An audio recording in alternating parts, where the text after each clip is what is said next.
Bonjour et bienvenue à bord du Capo Rosso 2, une vedette de 18 mètres qui va travailler sur la liaison entre le port du Marin à la Martinique et l'île de Sainte-Lucie.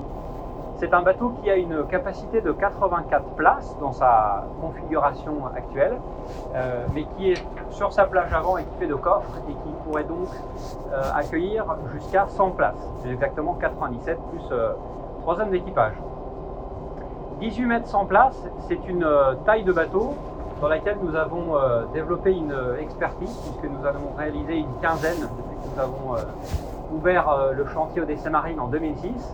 Et nous voulions profiter de l'occasion pour vous présenter tous les points forts et les avantages que nous avons développés sur ce type d'unité.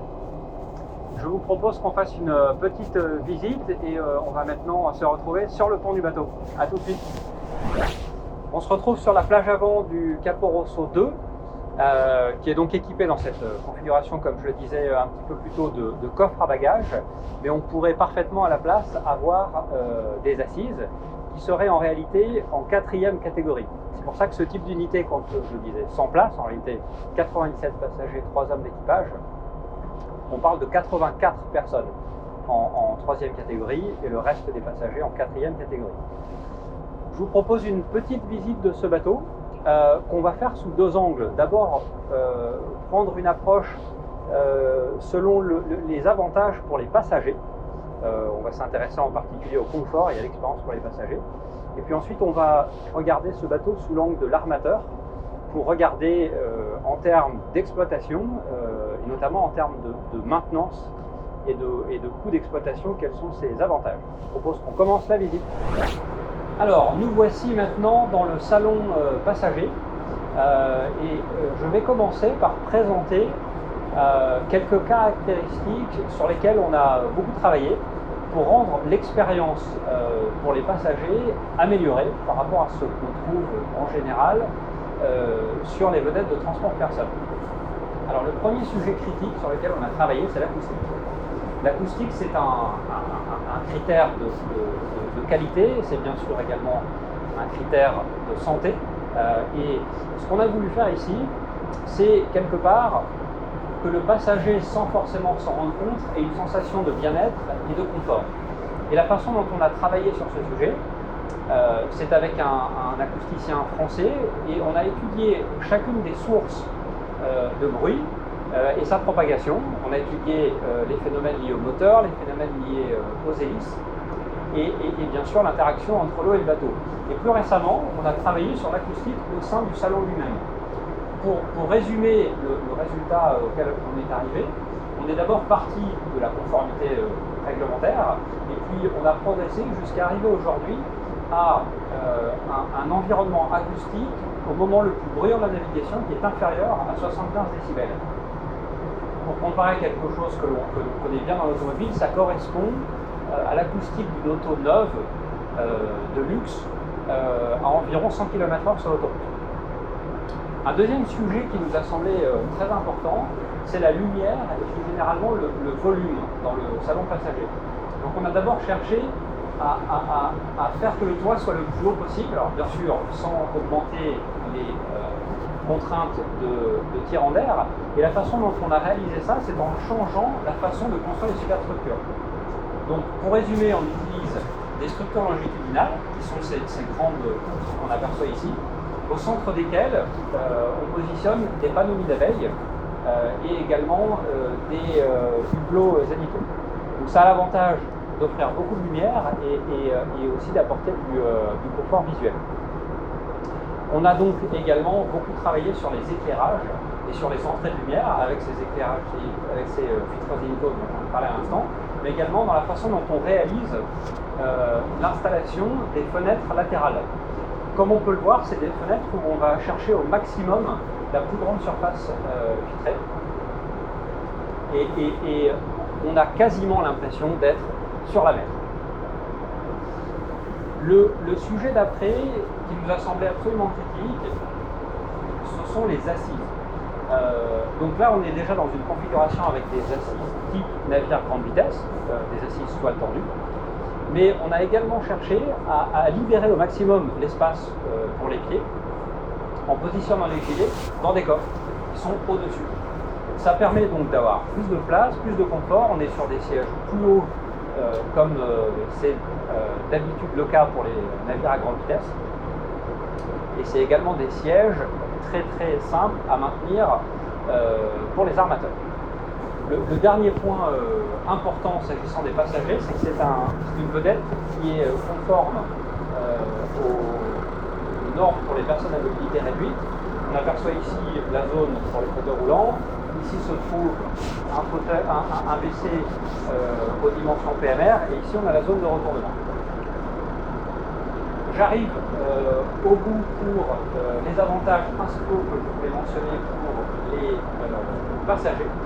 Et je vais maintenant dire quelques mots sur les avantages principaux pour les armateurs. Nous sommes sur la plage arrière du bateau et je voudrais partager quelques éléments qui nous sont semblés critiques pour optimiser l'exploitation pour l'armateur. La première chose, qui est d'une certaine façon toute simple, c'est que le plan de pont de ce bateau qui fait 18 mètres de long par 4,60 mètres de large est très optimisé. Dans les règles, bien sûr, des normes qui nous intéressent et le confort des passagers, mais on a cherché à ne perdre aucun espace.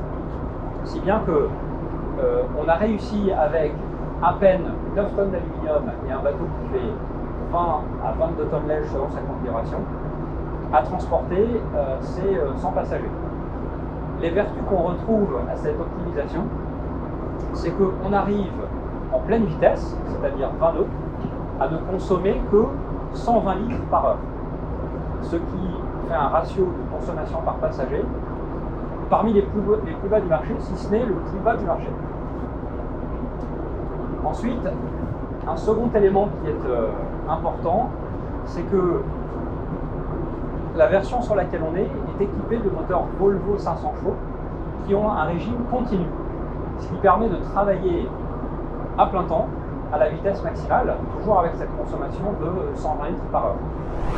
Nous sommes donc en timonerie du Capo Rosso 2 et pour présenter les éléments spécifiques à ce bateau, je voudrais commencer par cette centrale de gestion qu'on a développée avec Marinelec, qui permet de regrouper l'ensemble des éléments relatifs à la sécurité du bateau.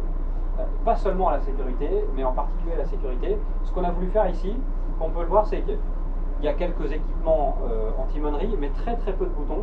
Toutes les commandes et toutes les informations sont regroupées ici, ce qui permet en un coup d'œil au pilote de savoir si son bateau est en état de naviguer. Quelques éléments s'agissant de la navigation. Donc, le bateau est équipé d'un propulseur d'étrave et également d'une assistance hydraulique connectée au pilote automatique. Donc, ça permet, quand on fait beaucoup de routes, de moins solliciter la barre et d'apporter du confort pour le pilote. On a ici un système avec des caméras, c'est un système assez classique mais qui apporte aussi de la sécurité. Ok, alors ce qu'on va faire, c'est qu'on va placer le bateau à son régime de croisière de 20 nœuds pour se rendre compte de la facilité à laquelle il atteint ce régime. J'ai aussi du faible volume sonore en timonerie, qui est aux alentours de 65 décibels.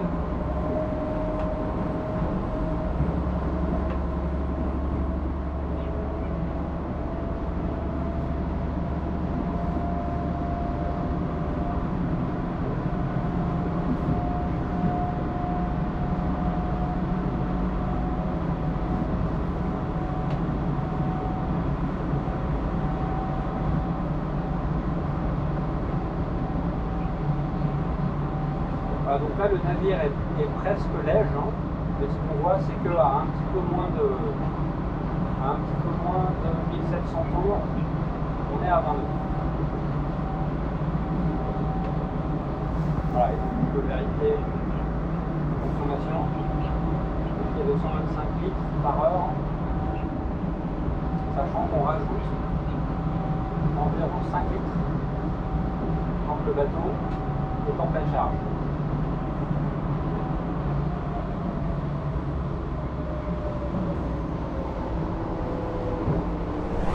Quelques mots sur la maintenance de ce bateau. Le choix des matériaux qui a été fait, pour l'essentiel, ce sont des marques qui sont distribuées partout sur Terre, de sorte que, quel que soit l'endroit d'exploitation, on puisse facilement racheter les pièces. On a aussi, bien sûr, tâché d'utiliser les références du marché. Mais quelques éléments plus spécifiques, comme par exemple le pont, qui est en Flexitech 2G. Alors, bien sûr, ça apporte déjà une touche luxe à l'expérience passager. Ça participe également à la sonorisation dont je parlais un peu plus tôt, mais c'est également un matériau qui est particulièrement simple à maintenir, avec un coup de Karcher ou un coup de palais brosse. Et le fait que le plan de pont soit complètement dégagé, qu'il n'y a rien au sol, ça le rend aussi extrêmement simple à nettoyer. On va ensuite visiter les compartiments, et le point qui est important, c'est qu'on a fait en sorte que chacun des coffres, que chacune des pièces qui soient démontables le soit le plus rapidement possible. Ok, nous sommes maintenant arrivés à quai, et je vais vous montrer un élément qui concerne la maintenance du bateau, justement, qui permet d'accéder facilement au moteur et de pouvoir en faire la maintenance. Alors, j'ouvre le Freeman.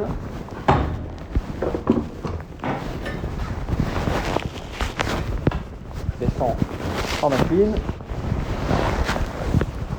Et voilà. Et donc j'ouvre cette trappe qui est sur vérin. Donc les deux s'ouvrent. Hein.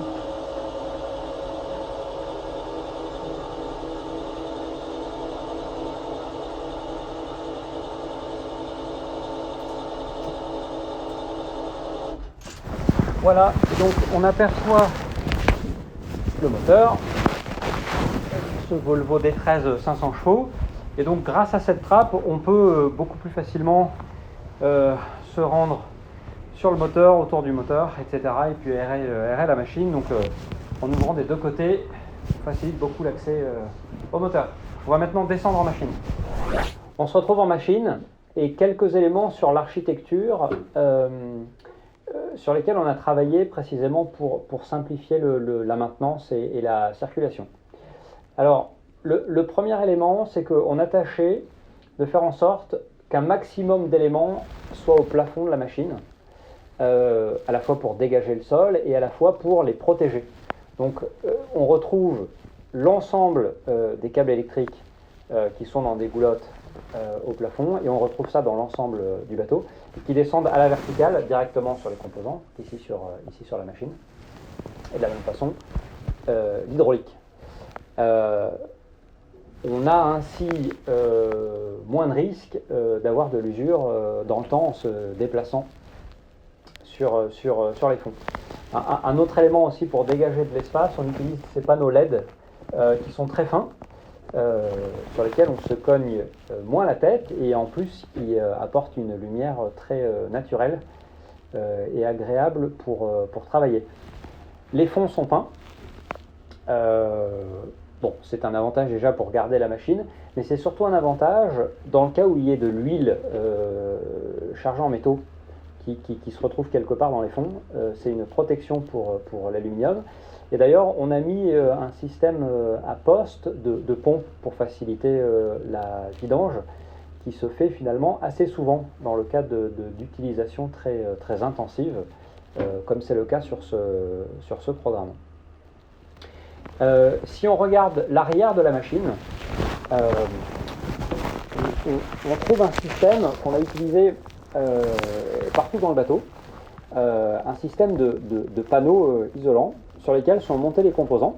Donc on retrouve ici les pompes, les gyrophares, de sorte que tout ce qui est à maintenir, tout ce qui est à changer est très facile d'accès et très facile à démonter. Une précision sur ces coupes-circuits, ils sont motorisés, on voit une petite LED, et on les a installés sur les packs moteurs, le pack service et le propre guindeau propulseur d'étrave qui se trouve à l'avant, de sorte qu'on puisse les fermer ou les ouvrir directement depuis la timonerie. Je précise qu'on peut les activer manuellement. Et puis ici, on a le couplage des batteries moteur. Voilà pour les points principaux de la machine. Pour finir, quelques mots sur l'impact environnemental de ce bateau, qui est extrêmement limité, d'abord par le choix du matériau de construction, l'aluminium, qui est le matériau qui permet précisément le plus faible impact environnemental, parce qu'il est léger, parce qu'il est recyclable. La peinture, nous utilisons une peinture base aqueuse, travaillant avec cette entreprise française qui s'appelle Madère, et qui permet de supprimer l'utilisation des solvants. L'acoustique, bien sûr, j'en ai déjà beaucoup parlé, mais ça permet à la fois d'apporter une meilleure expérience aux passagers, mais de diminuer aussi l'impact acoustique du bateau sur son environnement. Bien sûr, la consommation, et en particulier la consommation par passager, puisque c'est ça qu'il faut regarder quand on fait du transport de personnes. Pour rappel, hein, on parle de 120 à 130 litres par heure en pleine vitesse pour un bateau qui peut transporter jusqu'à 100 passagers. On a pu observer au cours de ces 15 dernières années que les bateaux 100 places et 50 places, mais encore plus particulièrement 100 places, étaient des bateaux extrêmement stratégiques pour le transport de personnes, précisément parce qu'elles permettaient d'optimiser, que ce soit le coût comme l'impact environnemental par passager. Et c'est pour ça qu'on a souhaité autant travailler sur cette version-là.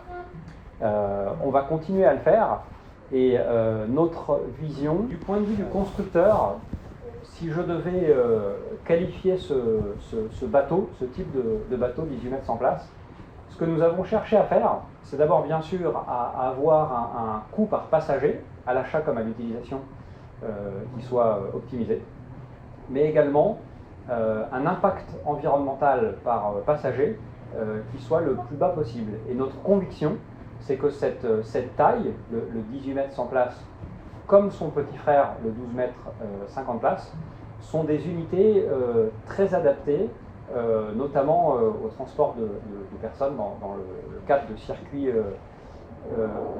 urbains. J'espère que cette petite visite du bateau vous a plu, et surtout, lors de votre prochaine visite en Martinique, n'hésitez pas à rendre visite à l'entreprise Transport Express Caraïbes pour faire un tour sur le Capo Rosso ou le Capo Rosso 2 pour cette liaison vers Sainte-Lucie.